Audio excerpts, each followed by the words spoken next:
you know that 80% of our daily decisions are made using shallow thinking? But is that always a bad thing? Let's dive into why both shallow and deep thinking are essential for managing your tasks and mastering your personal knowledge management (PKM) system. In today's fast-paced world, we rely heavily on two types of thinking: shallow thinking and deep thinking. Some people swear by quick, surface-level thinking to handle the constant barrage of information. Others argue that true understanding only comes from deeper, more thoughtful analysis. So which is better? The challenge lies in balancing these two modes of thinking. Shallow thinking is what helps us keep up with the rapid flow of information. Meeting notes, quick decisions, urgent tasks. But if you stay in this mode too long, you might find yourself overwhelmed with a backlog of unprocessed thoughts and tasks. On the flip side, deep thinking requires time, focus and energy. It's where learning, creativity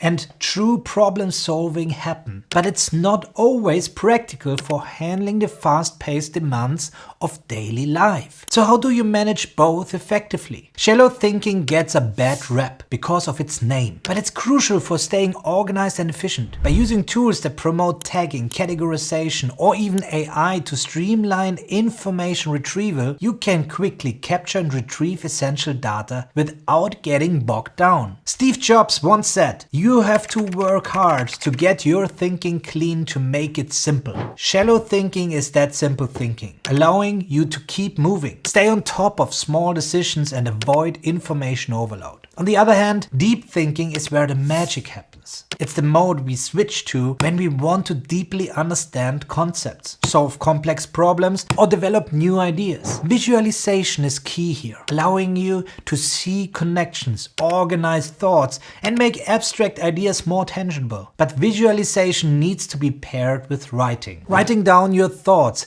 helps cement your understanding and turns big ideas into actionable steps. Here's the key insight. The real power comes from knowing when to engage in shallow thinking versus deep thinking. Busy professionals need to learn the shift between these modes. Use shallow thinking to keep up with daily tasks and quick decisions, but carve out time for deep thinking when you need to analyze, create, or solve bigger problems. Knowing the difference can help reduce mental overload and improve focus. By distinguishing between shallow and deep thinking, you can manage your mental processes more effectively. Shallow thinking keeps you organized in the moment, while deep thinking helps you uncover deeper insights and solve more complex challenges. Both are essential to mastering your PKM system. So what type of thinking do you rely on most? Let me know in the comments below. Are you more a shallow thinker or a deep thinker, and how do you balance both? Let's keep the conversation going, and if you haven't already, subscribe to the channel so I can catch you up next time.